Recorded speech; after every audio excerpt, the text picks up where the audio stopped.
Chris Geo took the DMT. Hitler took the DMT. Stalin took the DMT. Mao took the DMT. Truth Frequency Radio took the DMT. I shouldn't even get into it.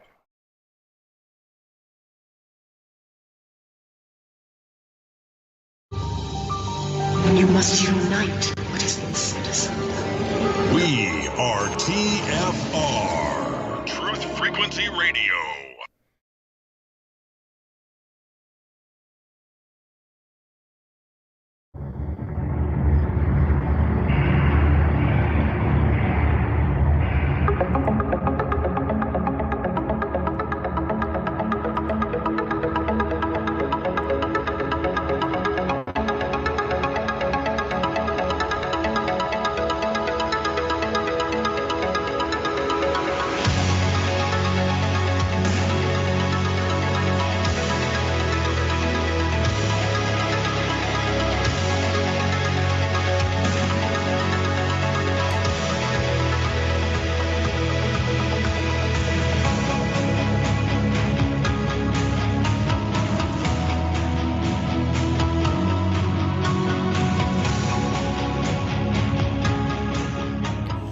And greetings, Earth Explorers. Welcome to X Squared Radio. I'm your host, Brooks Agnew, coming to you live from an undisclosed location east of the Appalachian Mountains. This is where the past meets the future. In here, the results are always positive. We might go a little past your imagination, but have no fear. You will be safely traveling with us. We're streaming to you live tonight through the Truth Frequency Radio Network, which is where the truth freaks hang out, and we are not afraid to let our truth freak flag fly. We are also streaming on video through Foxhole, Twitch, Facebook, DLive, Twitter, YouTube, Rumble, and Rockfin, and archives are being stored on Odyssey as well. So glad you could be here today. I got my Sunday ride in. You can see I got a little sun on my face here from out there on a sunny spring pre-daylight savings time day here in North Carolina.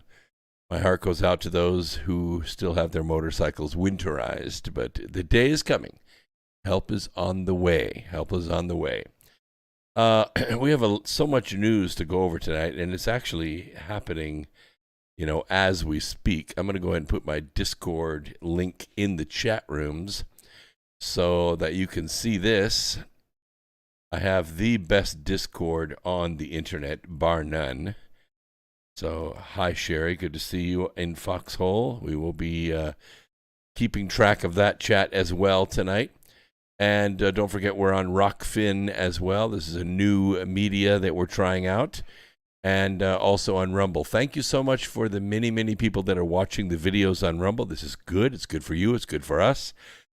We are decentralizing the media because we are the new mainstream media, and you can do away with the fake stream news, just like they are in some countries. They are actually shutting down CNN in some countries, so the fake news stream is now being shut down. And it's kind of nice to see that we have finally awakened enough people that I believe 2022 is the year of revival. It is the year of revival. We are seeing pushback against the globalists everywhere. We have news tonight from Ukraine. We have news tonight from Maryland, where the Freedom Convoy has now arrived. It is growing exponentially. A tremendous outpouring of love and patriotism and Americanism. And it's a great thing to see. Not that it's really going to damage D.C. that much. There aren't many people there anyway. Everybody's voting in proxy, but it doesn't really matter as far as they go. What matters is the world sees that we are there and we're winning 18 wheels at a time. Good to see, what is it, Mojo Palms? That's really nice. I like that. So you're from Hawaii. That's good. I'm glad people are out there listening. And Old Dog is out there. Very good to see you. J-Dab, let's see, Blue Otter's out there. That's good. Hollow Earth Guy. This is great. I like it. It's what we do on Sunday nights. Good to see you, Space Cookie. That is nice. Oh, a little north in North Carolina. Okay, that's good. Yeah, we're not far. We're on the north side of Charlotte, so we're kind of compadres in North Carolina. Good to see you out there. And Life of Brian. Good to see you on Foxhole as well. That's good. Yeah, Space Cookie says honk honk. This is good. All right. We're going to start out with a story that's near and dear to my heart. I don't think there's anything uplifting about this story, but it needs to be told. As you know, for a long, long time, since, I think the mid-'80s, when I was president of the Rutherford County chapter of Tennessee Right to Life. It was the largest chapter in the state. We did a lot of things in those days to raise the awareness of what's going on in the abortion industry. Made several speeches, several TV appearances, and to try to make people aware as to what's going on. Not just with the procedure itself, but what's going on with the politics of it, what's going on with the money laundering of it. What is it? You're moving in 60 days? So you're going to escape Seattle? This is good. This is good. All right. The Expanse is ending. What do you mean? I watched The Expanse, all 5 seasons. It's over already. No, there's one more season, Eric. One more season. Hang in there. The Expanse is not over yet. We're talking about this epic sci-fi TV series that started on Sci-Fi Channel and switched over to Amazon and just exploded. Just a great TV series. It's a little complex to watch because you have to really understand that the geopolitics of Earth expanded into space, and the stratification of the human race between Luna, which is a light gravity colony, Mars, which is also a light gravity colony, but way, way out there, has very little to do with Earth. It developed their own military as they were trying to geoform that planet. And, of course, Earthlings, or what they call Earthers, and let's just call them the truckers of space, the Belters. Now, the Belters live in a zero-gravity environment, and so after a few generations, they cannot survive in gravitational fields. They've learned to live in a zero-gravity environment.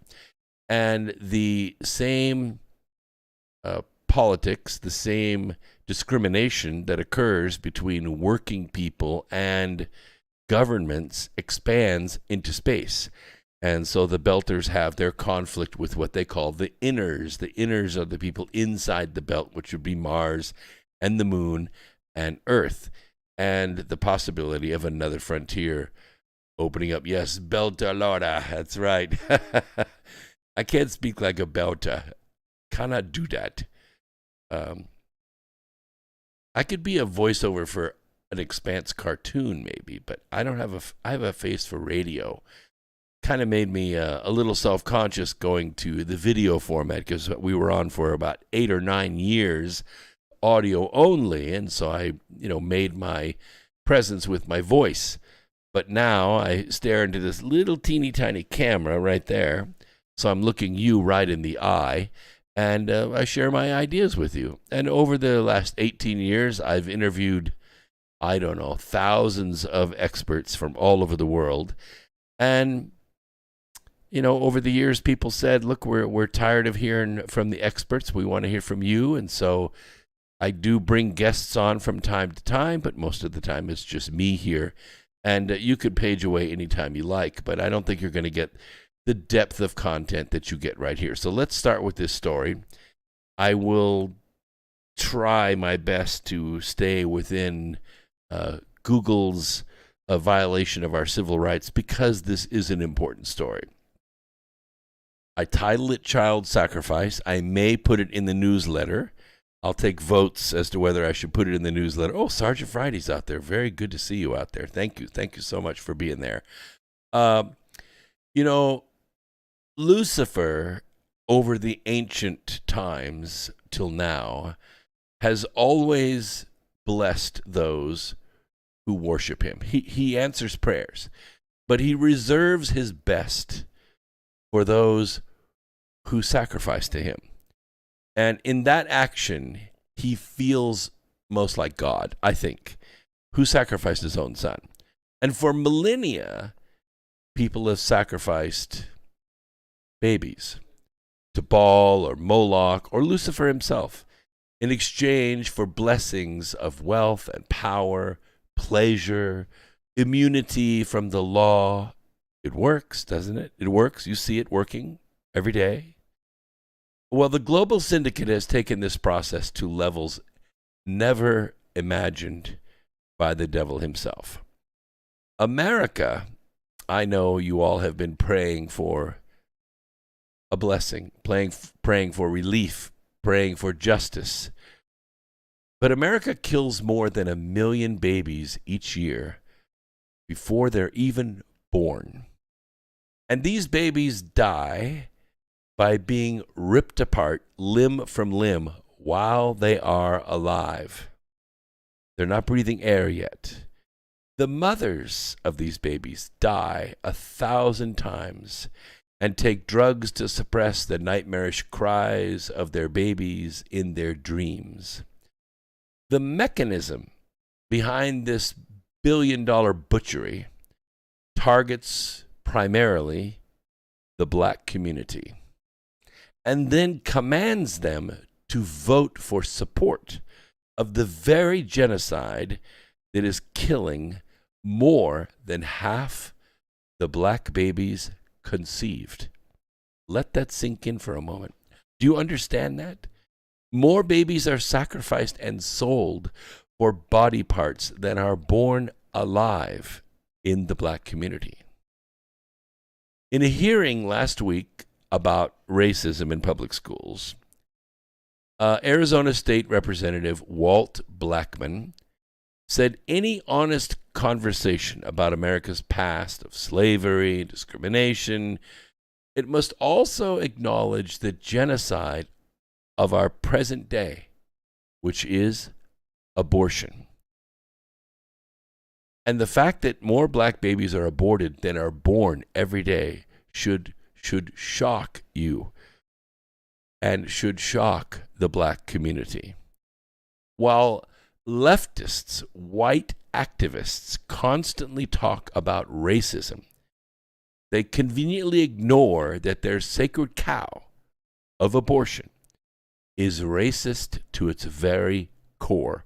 It was racist in its creation. Planned Parenthood receives $500 million a year from the Democrats in Congress. I'll say the establishment party in Congress. And then Planned Parenthood writes a check right back to the DNC for $50 million a year. It's a cash cow for them. They, by the way, write 0 checks for Republicans. 0. It is the bloodiest money laundering in the world.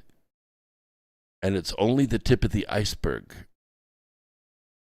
Democrat politician and activist Jesse Jackson is a good example of someone who sees through the genocide. Even he, as famous as he was, as outspoken as he was, as supported as he was powerless to stop it. In 1975, he compared the Roe versus Wade decision to slavery. I quote, "There are those who argue that the right to privacy is of a higher order than the right to life. That was the premise of slavery." Close quote. But after Jackson ran for the Democrat presidential nomination in 1988, he conformed to the pro-choice party line. He had to. There was no money for him, for his campaign, if he did not. Now you understand the power of the global syndicate. And since then, a tragic cognitive dissonance has ensued in the black community over party affiliation and abortion. It blows me away.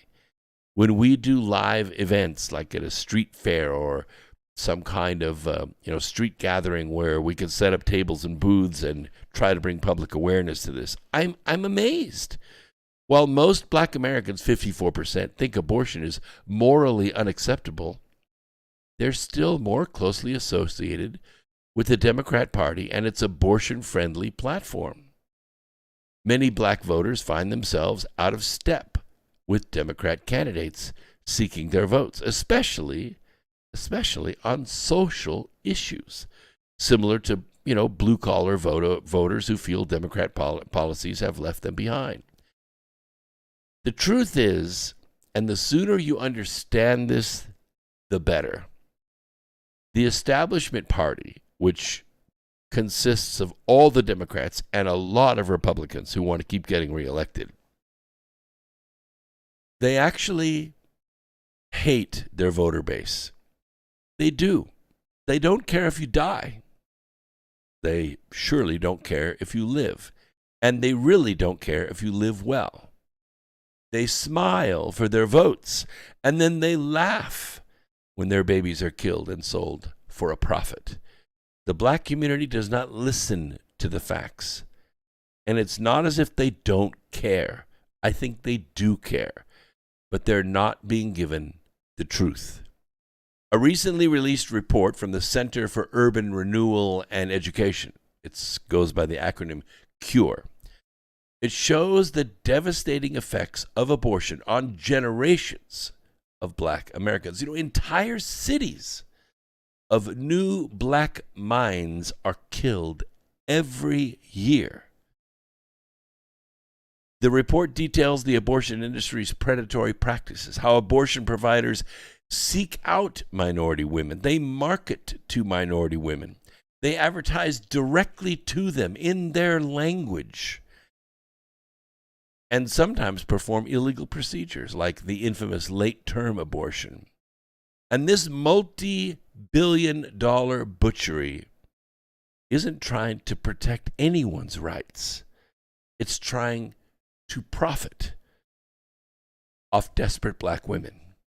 In 2012, the Life Issues Institute reported that 79% of Planned Parenthood's surgical abortion facilities, 79%, are strategically located within walking distance of African American and or Hispanic communities.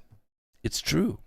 And in 2017, they updated these numbers to include 25 new abortion, what they call mega centers, 100% of which were within walking distance of minority neighborhoods, with each abortion bringing in hundreds or even thousands of dollars, depending on whether they're early or late-term abortions, because the later the term, the more valuable the organs. Plus, they also get government subsidies. It's clear that abortion providers are engaging in a grisly sort of supply-side economics. It's real. Worse still, abortion has always been a tool of what we call racial eugenics, the ideology that seeks to limit, undesirable black births. Star Parker, who's the founder of CURE and author of the report, argues that from its inception, the abortion industry has sought to control and hinder the growth of the black population, a core objective of the movement's founders. This is a historical fact. You can't get around it. Margaret Sanger, the founder of abortion giant Planned Parenthood, was a racial eugenicist who was concerned that the mass of what she called Negroes still breed carelessly and disastrously. Close quote. That's her quote. And she hired and well paid black pastors, lest word go out that we want to exterminate the Negro population. Many other early abortion activists, such as Hugh Moore and Edward Ross, they sought to expand abortion to prevent what they called non-white population growth. today, in 2022, there are still abortion activists who behave like the black community needs more abortions. The politicization of abortion, an issue that is immoral to its core, is a wound in our national fabric, and it's bleeding. And I feel deeply personal about this. One of us was born to a single mother and later adopted, but many others in the same exact situation were aborted, she says. We work with CURE to support policies that help mothers with unplanned pregnancies avoid the grievous act of abortion. Black mothers especially face intense manipulation and pressure because of the politics of abortion. We must restore the moral common sense, and we got to offer hope to these women. We must save these generations. I have to tell you, Earth Explorers, there is no hope without justice, and there is no justice without truth. That's why I'm making this the first story tonight. We can't talk about racism without talking about this dark, bloody stain on our society that abortion represents. Black Americans who suffer disproportionately from abortion, they deserve equal rights, including the right to life, even if you don't yet breathe air. The unborn deserve protection under the Constitution. They deserve racial justice, too. I don't know what else to say about this. I think if you make that a short, clip this out, share it with your friends, it's going to have an impact. Maybe we save one life. Maybe we save 100 or 1,000. I can tell you, with the more than 30 million babies that have been killed just in this country, you know, we're over 80 million worldwide. 80 million. It's unbelievable. There are 50 million females missing from society in India because an amniocentesis determines the sex prenatally, and if it's a girl, the mothers are sent right down to the abortion clinic and they abort that baby. It has had its effect. India's missing. It should be about 50-50, right? That's about the only genders we have, male and female. But it's not. 50 million females missing from the Indian population. And it's horrendous. And when you say, oh, well, we're just trying to limit the population, it sounds like a very noble cause that we're trying to limit, you know, babies being born in single-parent households or in poverty. Poverty has never been a state of social oppression to the point that brilliance can't come from it. Virtually every single major leader, artist, writer, physicist, mathematician came from humble beginnings. In fact, it can be said that overcoming humble beginnings is part of the character that builds a great soul. A great soul comes to this earth and overcomes handicaps, and some of those, I admit, are social. But there is no justification for killing 1 million babies a year. You know, and those 30 million dead in America are the cure for cancer, are the cure for limitless free energy, are ideas for sustainability and social fabric. All those minds never allowed to speak because they were silenced. It's the truth. Everyone knows it. No one can argue with me about that. Yes, I think the chat room has got it. All right, let's move on to maybe not a brighter story, but a story nonetheless that has a title that you'll recognize. I call it Killing Washington. I don't mean killing George Washington like, Bill O'Reilly's books, Killing Lincoln and killing, on and on and on. But I mean killing Washington, the actual center of leadership in our federal government. A new world monetary system is being set up right now, which will completely kill the U.S. dollar, which is the world's reserve currency. We're watching it happen right before us. The Friday of the Olympics, Putin flew to China to meet with President Xi. They could have done it over the phone. They could have done a Zoom meeting. No. They needed to meet face to face because they wanted to discuss what would happen if Putin went into Ukraine to fight the Nazis. And make no mistake, the Nazis are very powerful and they're very brutal. We have lots of reports from the ground inside Ukraine. You can scan for yourself. Not so much out of Russia. A lot of that stuff's being suppressed. Some of it's getting through. But we are getting reports out of Ukraine on the ground, Russell Bentley and others, of what's going on. It's not a war with civilians. The Nazis use civilians as a human shield, but the Russians are very careful not to plow through them. Look at the biolabs that have been taken. Look at the nuclear power plants that have been taken. Not one of them has been bombed. Not one of them. They've been seized. They're under control because Putin realizes and his forces realize that if they control the energy of Ukraine, they can control Ukraine and they can get these Nazis out of power. We're going to take a quick break. We'll be right back in about 3 minutes. Don't go away.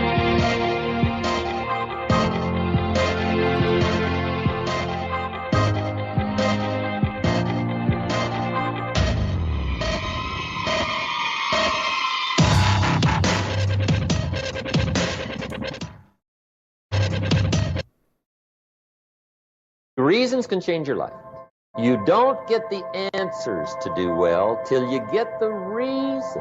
Life has a mysterious way of hanging on to all the answers and only gives them up to the people that are inspired by reasons. So reasons make the difference in how your life works out.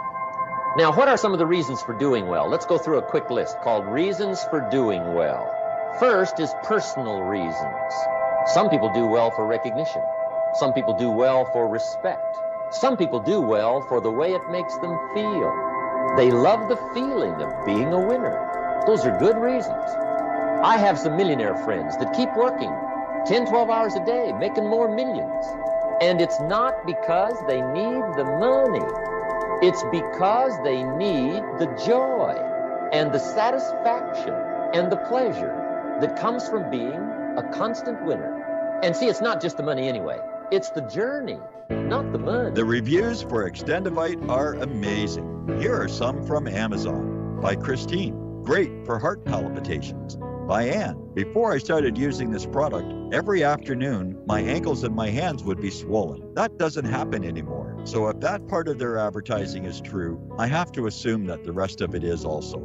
Not to mention that when I had my yearly blood test, only a few weeks after beginning to use this product, my cholesterol had dropped over 30 points. I'm going to continue to take it. By Croc, I love this product. It really works. By Brad, works great, thank you. Tell us your story. Get your Extendivite today. To order, call 1-877-928-8822. That's 1-877-928-8822 or visit heartdrop.com. Extend your life with Extendivite. For 5,000 years, the world was ruled with wooden ships by one man. 242 years ago, a small group of free men crafted a new nation built on liberty and freedom. Global elites have been fighting to destroy this new nation called America ever since. Based on actual events, Charm of Favor tells a true story of how they corrupted the election system. They infiltrated federal agencies and murdered witnesses, judges, and even presidents to keep from being caught. Now, the largest and wealthiest crime syndicate the world has ever known has been drawn out of the shadows. They have killed hundreds of Americans and recently attempted to assassinate half our congressmen. Still, they escape arrest through an almost supernatural charm of favor.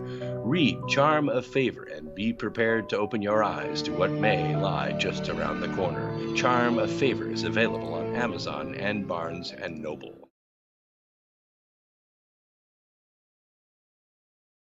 Real people, real radio.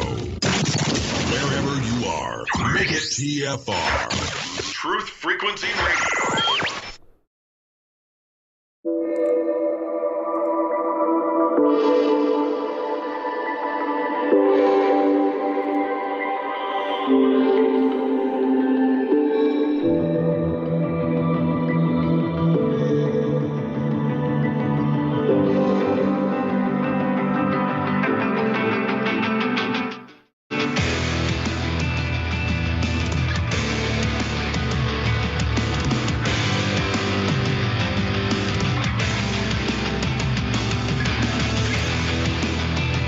All right, very good. Let's get back to our story on killing Washington.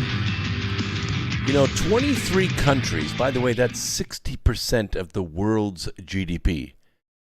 They're setting up swap lines which bypass the dollar and bypass the international system that's used to exchange money called SWIFT. It's a dollar-based worldwide financial transaction system, which they scoop a little bit off the top of every single transaction. It's a huge moneymaker, but it's also an intricate system of control so they can see and maybe even limit the flow of money between countries. And these countries include Russia, China, India, even Germany, France, United Kingdom. Once this new system is in place, and we talked a little bit about this Wednesday night, so if you missed that, there's a little more details in that one, but I'm going to generalize it tonight so you can understand it maybe a little better.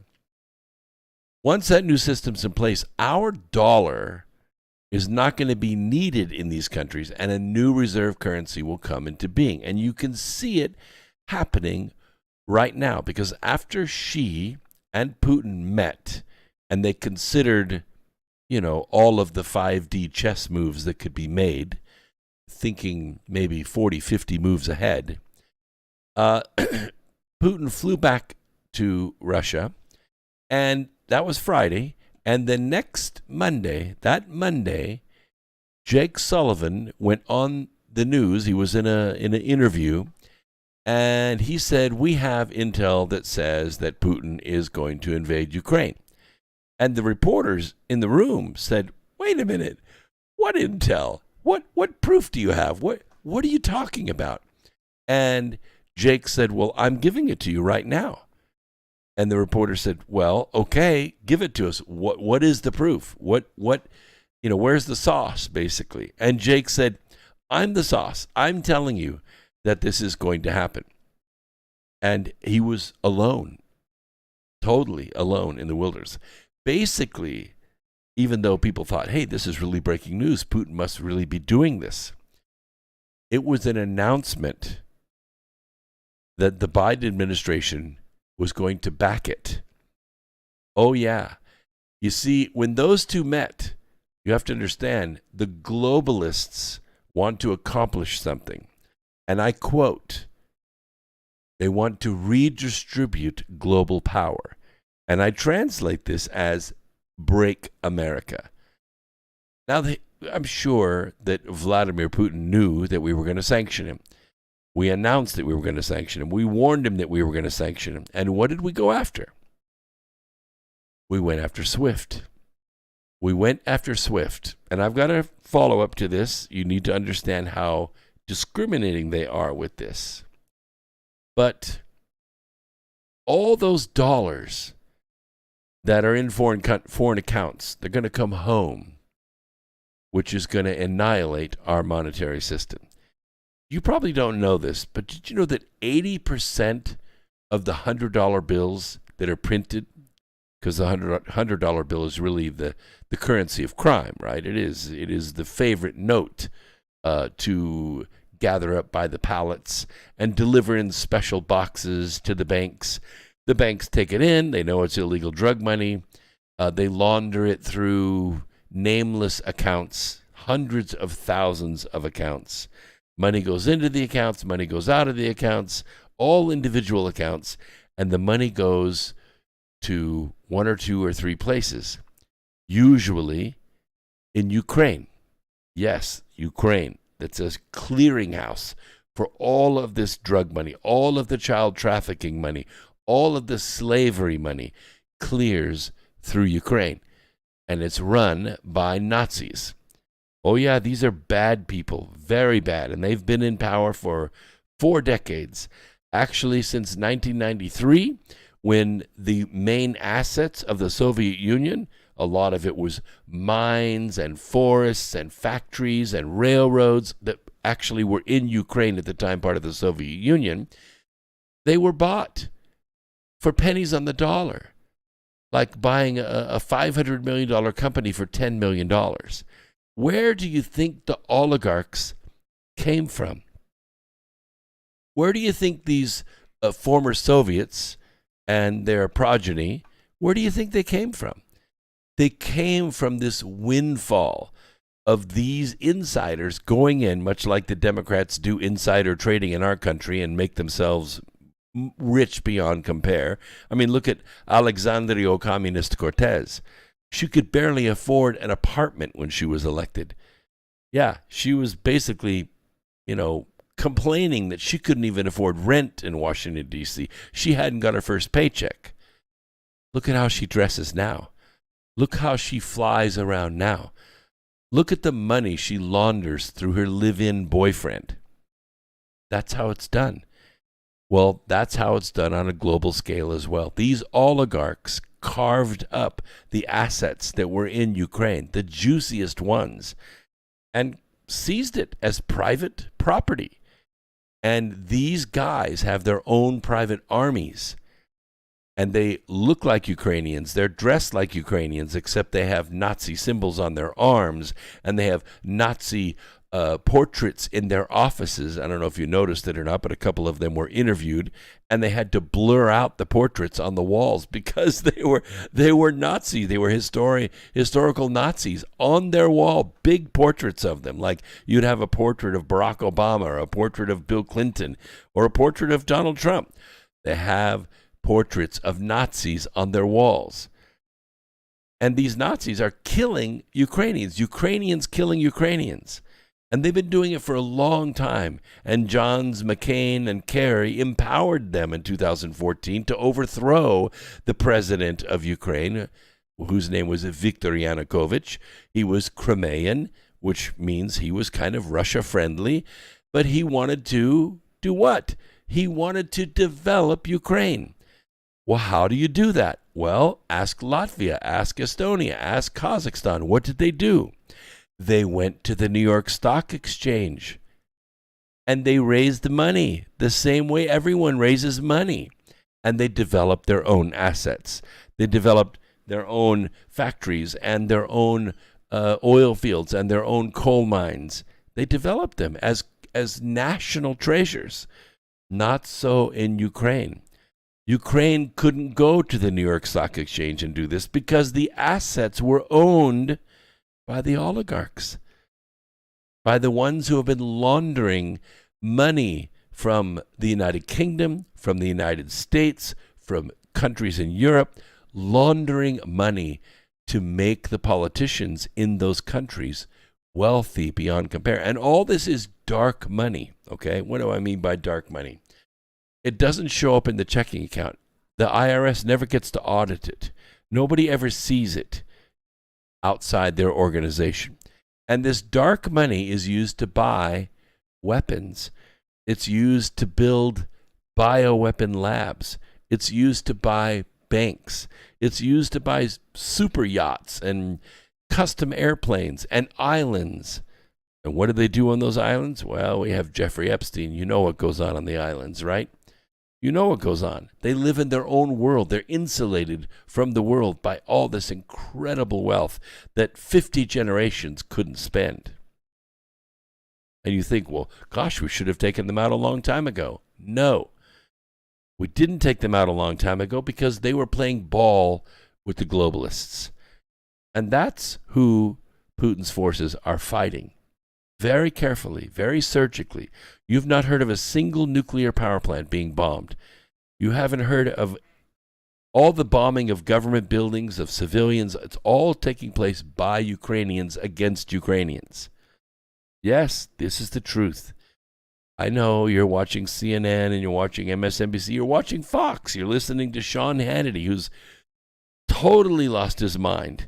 You're listening to, Bill O'Reilly, or you're listening to, crazy politicians who are calling for the assassination of Putin. It's insanity how brainwashed they are, or how much they're trying to protect their money stream.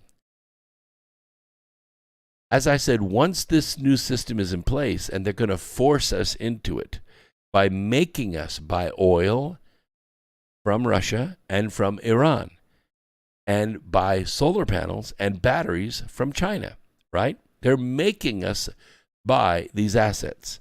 They're forcing our gas prices so high. I think they said today the average gallon of gas costs $3.78 a gallon.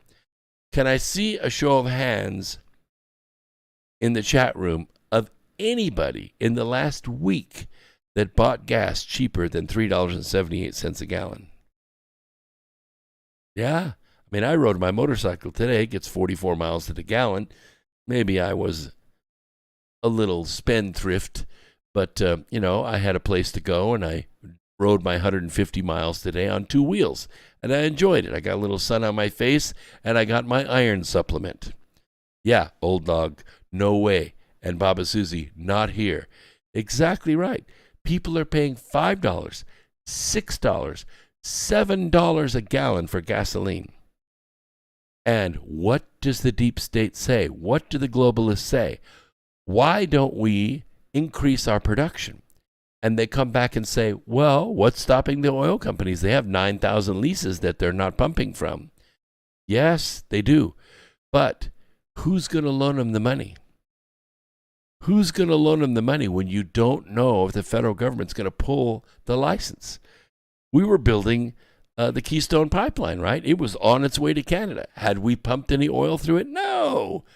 But the prospect of those billions of barrels going from Canada all the way to Texas to be refined and distributed either as fuel or chemicals or coatings or polyols or whatever, the prospect of that is what we were looking forward to. We were drilling on federal lands. We were drilling offshore, which, by the way, offshore production's at its highest point that it's ever been. You remember Obama just pretty much crushed the Gulf production, and most of those oil people went down to Brazil and did deep water drilling down there. You can't just shut down an industry for a year and expect the workers to hang around. They don't. They got to go to work, so they go where the money is. It took a long time for that industry to recover from that, and they're extremely careful to not have another event like that. The point I'm trying to make is our production's way, way down from where it was 2 years ago. We were net oil exporters. We weren't buying any oil from Russia. We were buying oil from Iran. We could export enough gas to supply, or at least compete with Russia in Europe. It was a big deal. But the goal is not to set up global trade. The goal is to de-dollarize the economy, the global economy. China just announced, and I have a link in this story, which I will post in my newsletter, which is free. That means it doesn't cost anything, and you can read this story for yourself. They announced that they're going to stop purchasing our debt. Yeah, they're going to stop purchasing our deficit spending, which we're doing like, $1 trillion a year plus. And they're going to hold the dollars in reserve. And you know what this is going to do? It's going to do the same thing it always does. For the last, 109 years it's done this. It's going to force the Federal Reserve to print more dollars, right, than the 85 billion it's currently printing a month to stick into the markets. The world reserve currencies have already had a limited lifespan, and ours is up too, right? We've been off the gold standard officially since 1972. It's now 2022. 50 years we've been off the gold standard. Our dollars are changing. I told you at the beginning of 2021, when Biden became installed, that your dollar that you had in the bank was only going to be worth 80 cents by Christmas. I was wrong. It was only worth 70 cents. I know. They're talking about 7% or 7.8% inflation. That's bullshit. Every single one of you feel it in your pocketbooks, right? You feel it when you go to buy food, clothes, when you go to buy lumber to build your house, when you go to buy a house. You know what inflation is. It's 30% plus.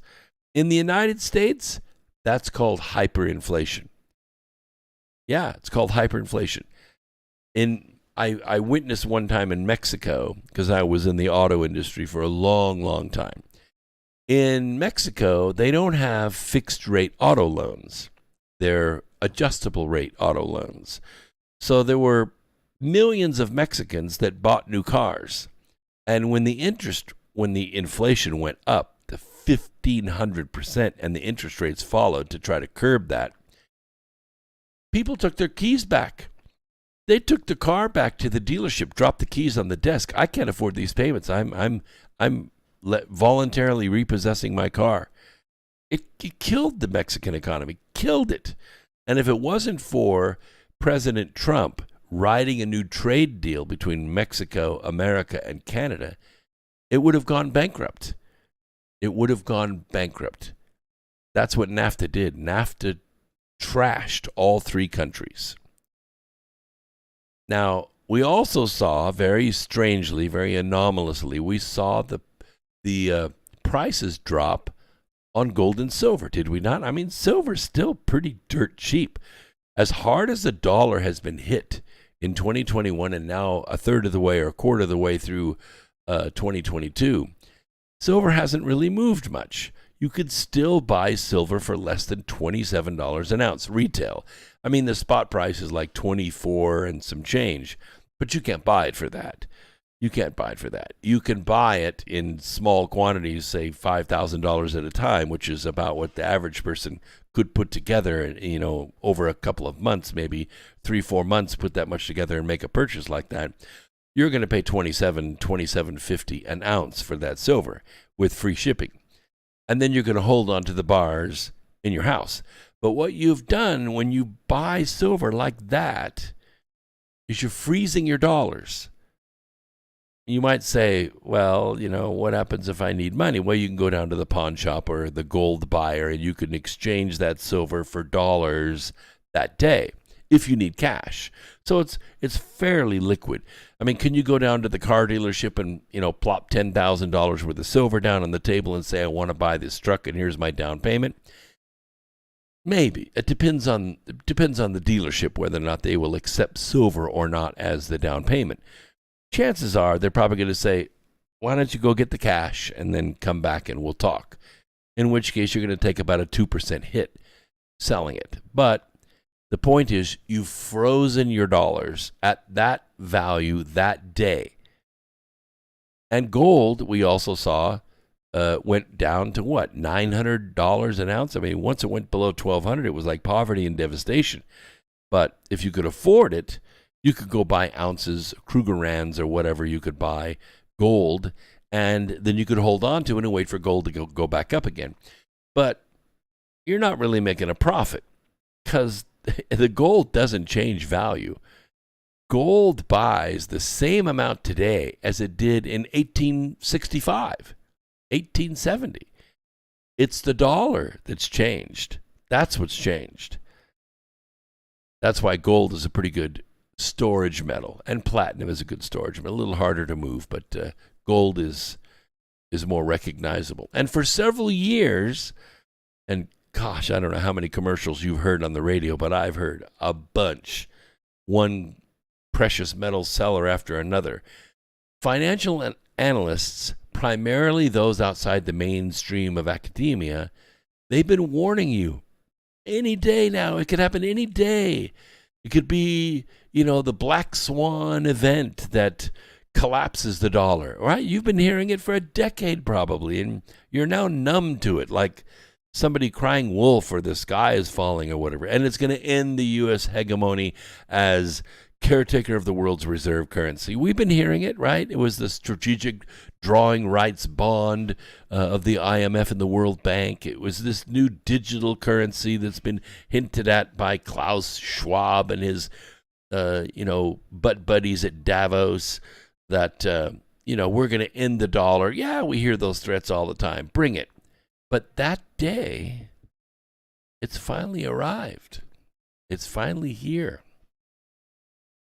A former head trader for a major financial institution issued a harbinger, and I take it to heart because he stated that 23 countries, 60% of the world's GDP, are right now setting up new swap lines which bypass this dollar. They bypass the SWIFT. They bypass the Bank of International Settlements, the BIS, and they're going to usher in a new global currency system to kill the dollar. And guess who the lead guy on it is? Well, it's Virtual Joe and his gang of criminals. They're the ones that are killing the dollar. Virtual Joe is reading his speeches. He's not writing them. And you know who's writing the speeches that Virtual Joe reads, that Kamala Harris reads, that Janet Yellen reads? You know who writes them? Think tanks that work for the global syndicate. They're the ones that write the speeches. Listen to the words. The win, as to when that's going to happen, maybe it's tomorrow, is what is the sure sign that this fraudulent sham that we call an economy is over. And the biggest sign is when those that trade in the dollar start switching it to assets, same as they did in 1926, 27, 28, when Hoover was president. Hoover was an engineer. He was trying to get rid of the corruption in Washington. That sounds pretty familiar, doesn't it? But they hated him for it. And what the wealthy did in those days is they dumped their dollars and they bought assets with them. They bought gold. They bought silver. They bought railroads. They bought steamships. They traded it for assets. They didn't want the worthless paper because of the U.S. bully policies, or they have totally lost faith in the U.S. as a responsible steward of its currency and its economy. Is there any doubt among you or your friends that that day has arrived? Does anybody really have confidence in the American economy today? I mean, some of you are making money, right? I had a pretty good year last year, but it's because of the Great Resignation. Because of the Great Resignation, it made opportunities for me. Did you know since 2005, that goes back a long ways, that's 17 years. Since 2005, I was not sleeping in my own bed. I was in hotels. I was in hotels in Mississippi and California and Indiana and Detroit, China. I was in hotels because I had to go where the money was. And guess where the money wasn't? North Carolina. There was no money here. There was no money for small business. There was no money for manufacturing. Obama cleaned out the factories. Millions and millions of square feet of empty factory space in North Carolina. And the industrial development boards were crazy about it. They were making deals right and left, and they all fell through. Nobody wanted to come here. So I had to go where the money was. I had to go to Texas. I had to go to other states and work. For years, I never slept in my own bed. The last 2.5 years, and really the last year and a half, because truthfully, 2.5 years ago, I was driving down on Monday, spending all week in a hotel, and then driving back on Friday. It's 250 miles round trip, right? 250 miles a week, not too bad on the truck. But then COVID hit, and the hotels all but closed. The gym was closed, the pool was closed, the bar was closed, the restaurant was closed. Everything was scared. And so what was I doing? I was paying $100 a day for a room? For a room? Hell, I could sleep in the back of my truck, but I'm not going to do that. I'm not 30 like I was. I did sleep in the back of my truck several times, or pulled a camper with me, but or converted a building on the site into living quarters. I lived in a scale house. I lived in, $25 a night hotels. You do whatever it takes to make ends meet up there in Washington State or wherever I was working, Oregon at the time. So for the last year and a half, I drove, 250 miles a day. 125 miles one way to work. And I put the money in my pocket. I put the $100 a day in my pocket. I made a little bit of money, but I totally ruined my brand new 2016 Ford F-150. I put 100,000 miles on it in a year. It was crazy. But I had to do it. It was the only way to stay working. So for the last, 9 months, I've actually been sleeping in my own bed. First time in a long time. That's really a change. But what it shows you is that that day has arrived. All over the world, economies that have not totally, shot themselves in the gut by gambling in the Anglo-American casino, they're now... We'll take a quick break. We'll be right back. I will finish this story. Don't go away.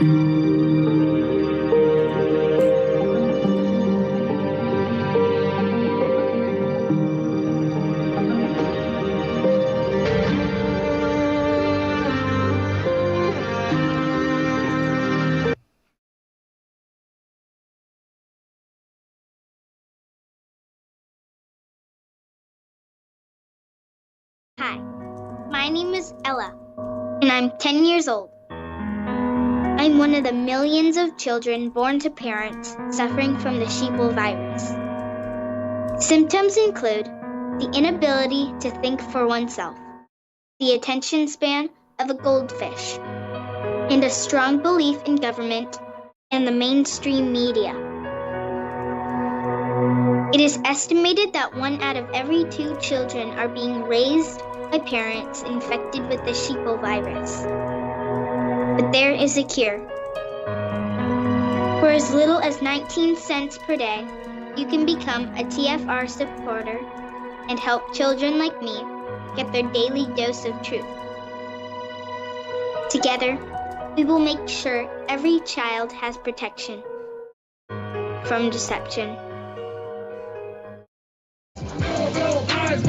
It is what it is. Really, you're stupid. And I sure wish you'd wake up. As a globalist, have a plan. They just make jokes and go, oh, Joe Rogan took horse paste. Want to see my ivermectin? This is ivermectin for humans. Yeehaw! See this stuff? You see this, Bill Gates? I'm gonna kill those prions, you bastard murderers. You think I'm easy to kill? You hit my bioweapon, you monster. No, prize money for humans. You want to suppress me? You want to kill me, you son of a bitch? You goddamn demon.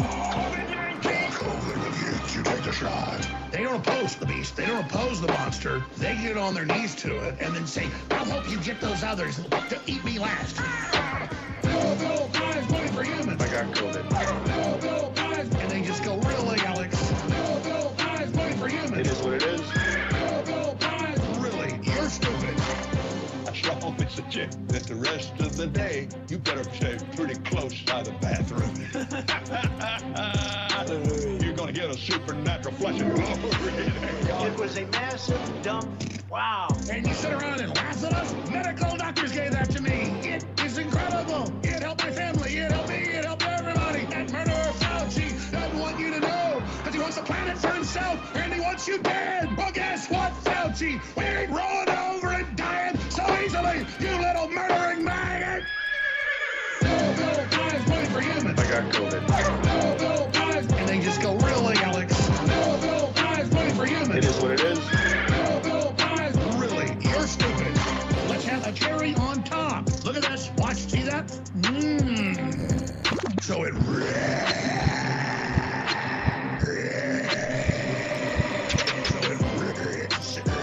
I've got the ivermectin. Oh no, Matthew's right. I didn't turn into a horse. I turned into a donkey. Yeehaw.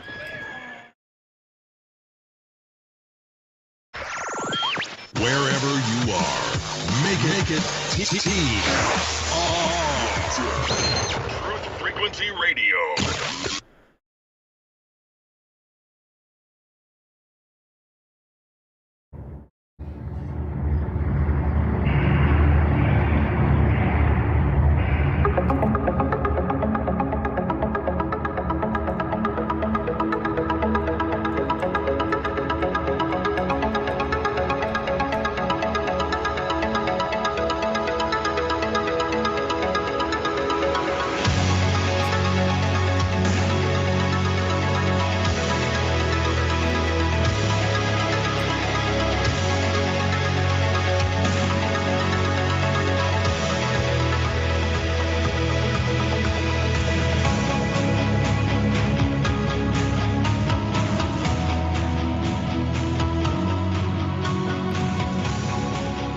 Okay, I'm going to answer Pureblood's question in the chat, and then I'll continue my my analysis here. He asked the question, when is the military going to step up, honor their oath, and take these lying bastards out? The answer is we don't have a constitutional way for that to happen.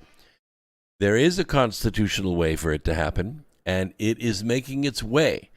West Virginia this week became the 18th state to sign the resolution for a convention of states.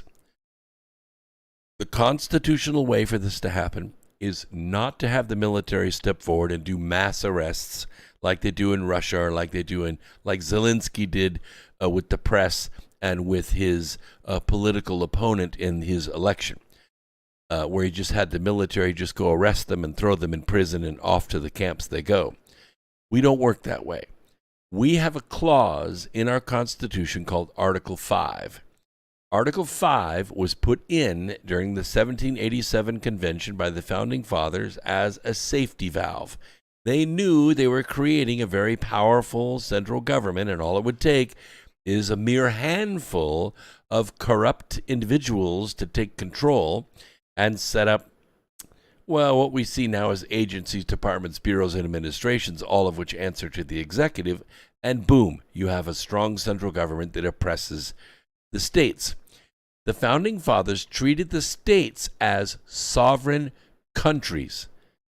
They were sovereign countries. What the central government was designed to do was provide a single currency, a single licensing system, a single trade system, a single highway system, and power distribution system that would benefit all the states. What has happened is that federal government has become enormously powerful. And so the Convention of States was set up so that the individual state legislatures, which are philosophically tied to the local neighborhoods, all politics is local. My state representative, Mr. Hudson, lives about 3 miles from me. That's a hell of a lot closer than Washington, D.C. I can go bend his ear. I can take him to lunch. I can sit down with him. I can go to his meetings here in North Carolina, and I can prevail upon him. I'll tell you just a really short story. Last year, I went to a school board meeting, and I submitted a resolution that I created. The resolution had 4 therefores in it. And those therefores were, the kids will not be required to wear masks. They will not be required to be vaccinated. They cannot be segregated in any way other than age. And in order to make any changes, they had to come straight to the people and get the people to approve that change. That resolution went all the way to the State House, and it passed the House and it passed the Senate. It was placed on corrupt Democrat Governor Cooper's desk, and he vetoed it. My resolution was vetoed.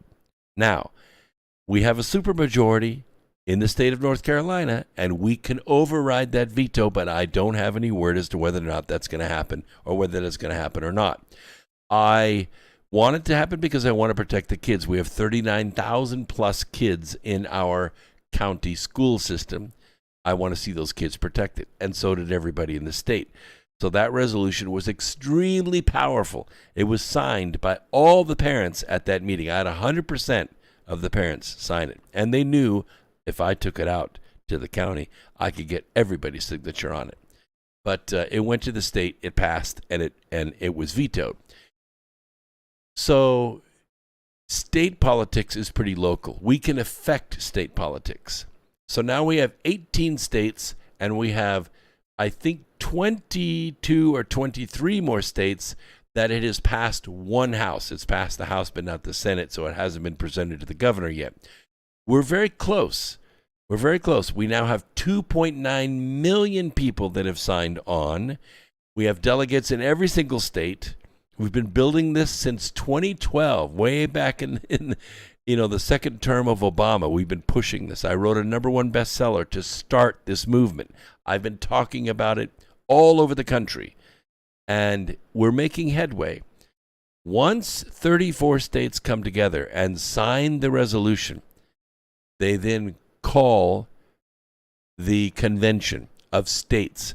States come together with their delegates, and I think we've got it where it's 1 or 2 delegates per state.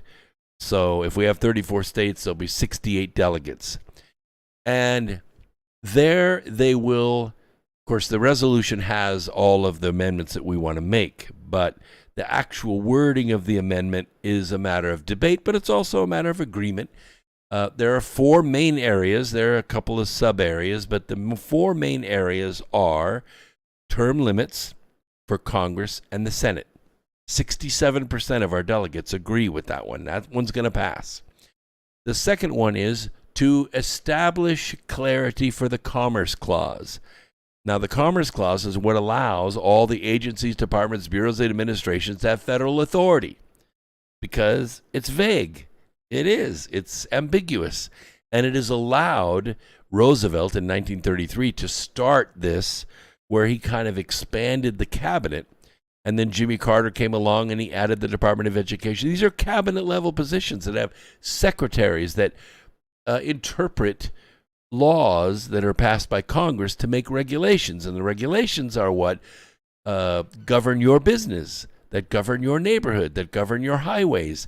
They assess all your taxes, assign fees and fines and police actions against you, right? They don't have federal authority. But they do because of court precedent. So what the Convention of States would do is amend the Constitution with respect to the Commerce Clause and change that so that the Supreme Court can then say, that's unconstitutional, that's unconstitutional, that's unconstitutional. So it would break the authority of these 3-letter agencies, and it would turn it over to the states. The states then could form regional councils. Obviously, EPA rules that apply in the Southeast, they don't mean diddly squat in the Northwest. And the EPA regulations that would apply in the deserts of our country would have no meaning in the Northeast. You see, regional boards would handle this much better than bureaucrats in Washington that are all sold out to the global syndicate. It would break them. It would break them. The third one, and I know this is going to really sound radical, but I know the chat room would agree with this, they would repeal the 16th Amendment. The 16th Amendment was designed to be a temporary fix. It didn't turn out to be temporary or a fix. It is the amendment that allows the federal government to tax income. And when the regulations were made from it that formed the IRS and all of that, it established what is called a zero basis assumption. And that is that you are worthless. That is to say, if you lay brick or you do accounting or you do engineering, everything that you do is profit. You are worth nothing. So if a company is paying you to lay brick or to lay asphalt or to paint houses or cut hair, that is 100% profit. And so the government then taxes that. We maintain, and it's only morally right, that the government has no business knowing how much money we make. When you sign that 1040 at the end of the year, you are waiving your Fifth Amendment right. You are self-incriminating yourself. You are. You are divulging to a legal authority what you made that year. And you got people that back it up. You got, W-9s that go to the government that say, yes, Brooks Agnew made this amount of money, and if he doesn't claim this on his taxes, he is evading taxes, and you can put him in prison. All that goes away when you repeal the 16th Amendment. And you say, well, how are we going to finance the country? You know what? I'm not worried about that, because there's already a constitutional way for the government to raise money, and that is through tariffs and through taxes on sales, called a value-added tax, if you will.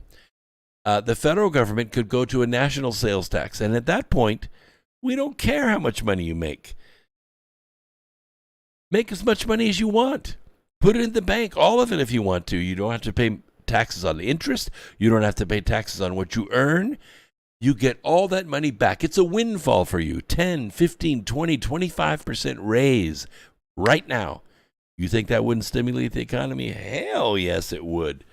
And all the evasion that's being done right now would go away because everybody would make as much money as they want to make.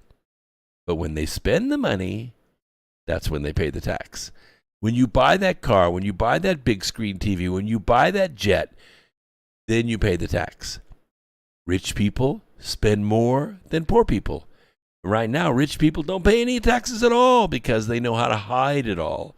Poor people pay all the tax. Middle class people pay all the tax because we don't know how to hide that. It comes in our W-2. We get it. Oops, busted. They've been collecting it all year from us, interest-free, and maybe they'll be gracious enough to give us a few $100s back as an overpayment at the end of the year. But that's nonsense. It doesn't happen.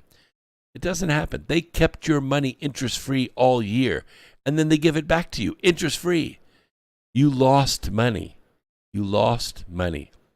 And they want to add 87,000 more IRS agents to make sure they collect all the money that you're earning. All that goes away. Now, I'm not saying fire the IRS. It'd be smart to take the IRS and say, okay, all you are skilled auditors. You have the authority. We are now going to point you at the 2.5 million people that work for the federal government. Go find waste, fraud, and abuse. Go. The other two groups of people that would get taxed that aren't taxed right now, 25 million illegal aliens. They don't pay a dime in federal income tax. Nothing. They don't report their taxes. They can work for cash. But they would pay the tax when they spend their money. It would be a total windfall to have 25 million more taxpayers in the United States. Hell yes. And the other group are tourists. Tourists and students that come from other countries to here. They are sent money, they bring money with them, and they spend it. And when they spend it, they pay the tax. And there are, at any given day, there's probably 20 million tourists in the United States. 45 million new taxpayers that we would pick up. And all the overhead goes away for collecting that money. You understand, there would be plenty of money to run the federal government. What would go away is the power over you. So that's the third one. The fourth one is probably as important as the other three. This one's a little controversial, even among the delegates, but I believe it needs to be put in place because when the nation was founded, the president was given the sole authority to veto a bill. So when the House put a bill together and it went to the Senate, which basically mirrors the House of Lords, supposedly more austere people would look at it, make amendments to it or whatever, and then pass it. So it passed the House, passed the Senate, go to the president. One bill, one law, right? But that's not the way it works today. The way it works now is one bill, 5,000 laws. And the president only has the power to veto the law. One big thing, either 5,000 thumbs up or 5,000 thumbs down. What the legislative branch did is they removed the veto power from the president. They held the president hostage. They said, well, you won't have highways, you won't have electricity, you won't have Social Security, you won't have military unless you sign our bill. And believe me, the globalists are very skilled at writing these mega bills, presenting to Congress. Nobody reads the damn things. It's impossible. And then they just pass it and send it to the president. So the president says, well, I got to have the military. I got to have highways. I got to have this. I got to have that. I guess I'll sign it. You remember when Trump was held hostage and he said, I'm never signing another one of these? Oh, he was just blowing smoke. He didn't know what he was talking about. Because the next one that came along the next year, he signed that one too. Because he had to. Because he was trying to rebuild the military, and they knew it.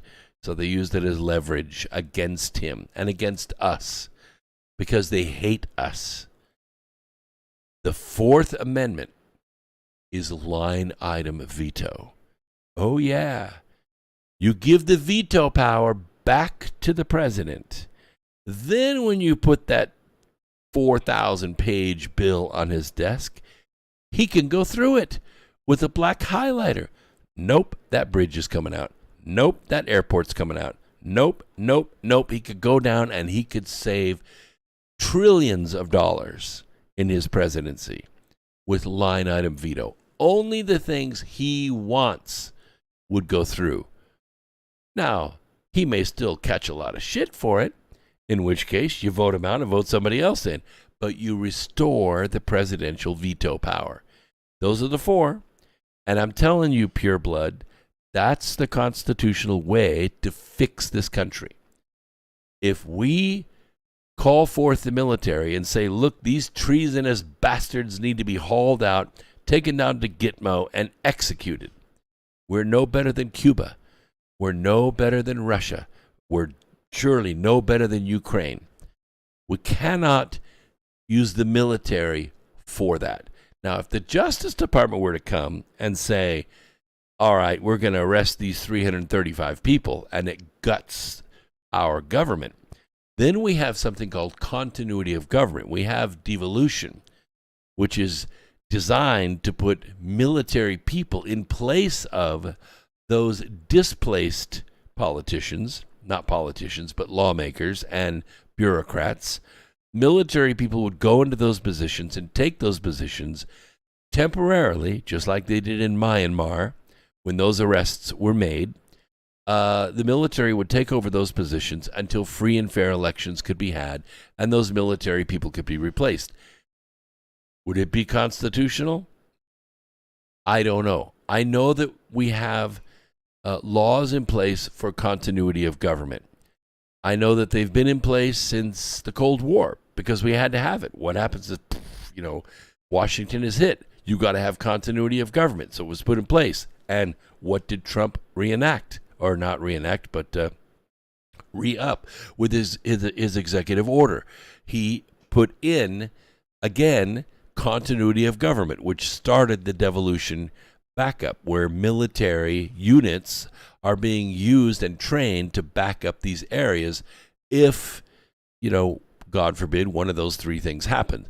We're either attacked, there's some kind of pandemic and everybody dies, or there's mass arrests, in which case government would fail because you don't have personnel there answering the phones and taking care of paperwork and, all the things that bureaucrats do and lawmakers do. Military people would step into those positions. Would that be a coup? No, it wouldn't. It would be a justice action that takes place. I don't think there's a chance of that happening unless we do take back the Congress and the Senate and the establishment party loses 50, 60, 70 seats. Then you could see something like that happen. You could. Yeah, I know. Truth is the Light says Lindsey Graham has come out telling Russians to assassinate Putin. Yes, this is very dangerous territory. Very dangerous territory. It's sort of like, a lynch mob rising up and lynching people who they believe, before all the facts are in, before the truth is known, lynching people who they think, will damage history. I know, you're saying, well, what if we could go back in time and we could have assassinated Hitler in 1939, blah, blah, blah. You could have, but, another one would have risen up. There were 42 documented attempts on Hitler's life. 42. They tried to assassinate him many times. It did not happen. I'm sure they've tried to assassinate Putin. I'm sure they tried to assassinate Trump. They did assassinate Kennedy. They did assassinate Lincoln. Same people, same group, by the way. Same assholes that assassinated our presidents would assassinate the leaders of other countries. It isn't healthy. It isn't a good thing when we start putting crosshairs on world leaders. Okay? Never ends well. It never ends well. The best way to do it is the constitutional way. All we need, we now have 18 states, all we need are 16 more states. And that could happen by the end of March. It could happen by the end of March. There are that many states that are that close. Once those 34 states sign on, the Convention of States happens. Congress's power is taken away from them. They cannot participate in the convention. It's done by states. And it's not by population, it's by states. So there are 2 delegates per state, so there'll be 100 delegates. And once that amendment passes, then it has to go back to the state legislatures, 38 of them, to be ratified. And if it's not ratified, it doesn't happen. The amendment doesn't happen. And the amendment process is pretty tough to do, but Congress has done it 17 times since the Constitution was written, and they screwed it up almost every single time. Between the 16th Amendment and the 22nd Amendment and 27th Amendment, it goes on. And what is it? The 19th and the 20th were prohibition and then remove prohibition. Stupid stuff. If the states amend the Constitution, it will be to take away federal power and restore state power, which means you, the people, are now more empowered. But you can see the government is against that, and so they don't want that to happen. I'm just saying, if you know your state congressman, tell them about it. I did when I was in Arizona. I brought it up. When I was in Phoenix and in Vegas. I met with state congressmen and state senators, and one that was running for Senate and one that was running for Secretary of State. And I said, you guys need to consider the Convention of States. And they said, oh, that would be opening Pandora's box. I said, look, I don't want to argue with you, but you need to research it. Because if you want to open Pandora's box, have Congress amend the Constitution. The real amendments need to come from the states. That's the constitutional way, and that's how to solve it, pure blood, not with violence and not with a military action. So talk to your local representative. Talk sense into them. All they hear is the propaganda against it. So now what we see here is that our currency is under attack, and it's not just under attack from the BRICS, which is basically Brazil, Russia, India, China, and South Africa, and 124 other countries. They would like to see the dollar go away, some other currency take its place, because they see what we're doing with it. But once that reserve currency goes away, something has to take its place. But we also see that Virtual Joe and his gang of criminals are working for the globalists. You need to understand that they're not incompetent. They're following orders exactly as was planned. This was going to happen if Hillary was elected in 2016. They already had everything set up. Everything was ready to go. All the money was in Ukraine. Everything had been laundered. Everything had been paid for. They were thwarted when we, the people, stepped forward and put President Donald Trump in office. And now President Trump is not in office, but he's not out of power. He is still the consummate kingmaker. And I think his efforts over the next 9 months are going to change the face of government. He is extremely powerful. The people that he endorses will win. Will win. And let's see, how much time do I have in this segment? Because it'd be a good time to throw in Truth Social. Don't have enough time. Got about 2 minutes. So we'll take a quick break in about a minute. I just want to let you know that the only thing that stands in the way of the world's final rejection of the U.S. dollar is the wavering trust that Saudi Arabia and OPEC have with the U.S. in assuring oil transactions remain dominated in dollars. This petrodollar agreement that came from the 1970s. But as the world has seen recently, even the Saudi kingdom, without President Trump in place and the great connection that he had with Mohammed bin Salman, without him in place, we run a big risk that we're going to have a new global system. And by the way, they publicly stated that their ties to the U.S. are open for renegotiation. Why? Because Virtual Joe and his gang of criminals and the actions that they're taking to suppress our oil production, buy oil from Russia and OPEC, and buy solar panels and batteries from China are forcing us in that direction. As by design. It was going to happen in 2016, and now it's happening in 2022. We'll be right back after this. Don't go away. More coming right after these messages.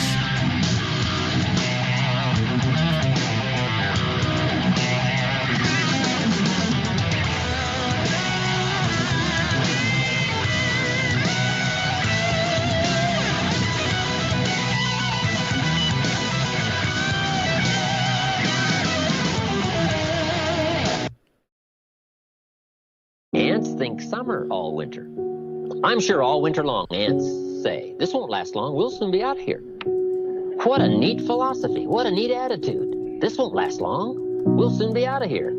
First warm day, they're out. Now if it turns cold again, they'll dive back down, but first warm day, they're out. They can't wait to get out. What a neat philosophy, can't wait to get at it. We teach in leadership skills. Average people look forward to getting off. Successful people look forward to getting on with it. The guy doesn't want off, he wants on. And that's what starts to transform his life, into the doing, into the activity. Now here's the last of the ant philosophy. How much will an ant gather during the summer to prepare for the winter? Answer, all he possibly can. What an incredible philosophy, the all you possibly can philosophy. You gotta come up with a philosophy of how much should you do. Shof gave me the best answer when I was 25 years old. Here's what he said. Do all you can. Extendivite is more than just a heart tonic. Do you have any of these symptoms? Night cramps in the hands and feet. Your arms and legs often go to sleep. On short walks, do your legs get aches and pains? Is your memory worse than it used to be? Ankles that swell late in the day? Has your blood pressure increased lately? If you answered yes to even one of these questions, you may have early warning signs of arterial blockages. Your body is saying that it is time to take Extendivite. These are not the normal signs of aging. They are the warning signs that accompany blocked arteries. Get your Extendivite today. Extendivite is available in capsule or liquid form for just $69.95 for a 2-month supply. To get started, call 1-877-928-8822. That's 1-877-928-8822. Or visit heartdrop.com. Extend your life with Extendovite. If there's something you want to achieve, you can achieve any freaking thing you want as long as you know what the goal is. That's why goal posters or goal boards or even just telling someone what your goals are, writing them down is so important, because once you can identify your goal, it makes it so much easier to work towards it. And that's something that I think our children are not being taught in the school system right now, is how to set a proper goal. It's like, hey, what do you want to achieve? Well, the teacher gave me these things I want to achieve. Okay, well, what's that going to do for you? Well, I don't know. The teacher said I had to do it.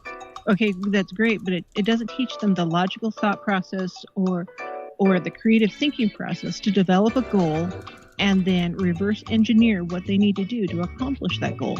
And we need more of that true goal setting in our society. Otherwise, we just have a bunch of sheep who have no idea what they're doing. They're just bumbling around. Don't be a sheep, be a goat. They're more creative and adventurous anyways. Be an ornery goat. This is Truth Frequency Radio. No hate, no hype, no fear. Real people, real radio.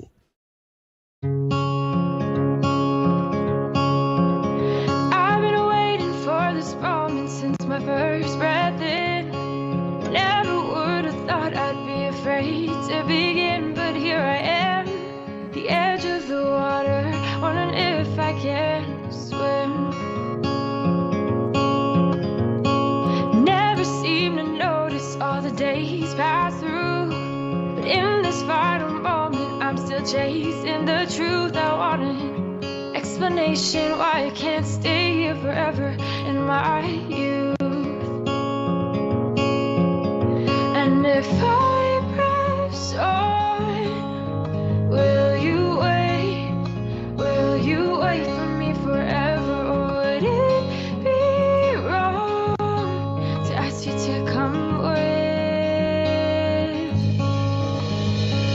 Tell me, will you wait? Yes, we will wait. I promise we will wait. Very quickly, let me just take care of some quick business because we're not out of the woods yet.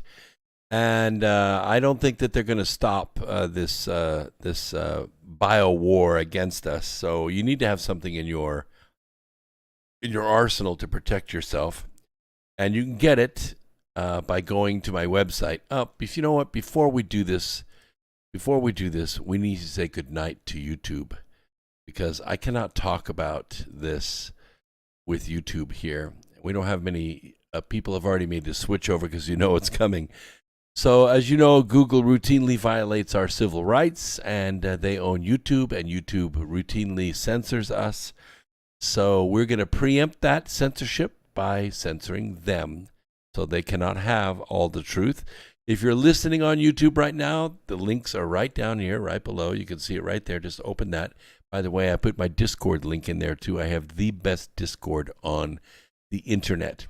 So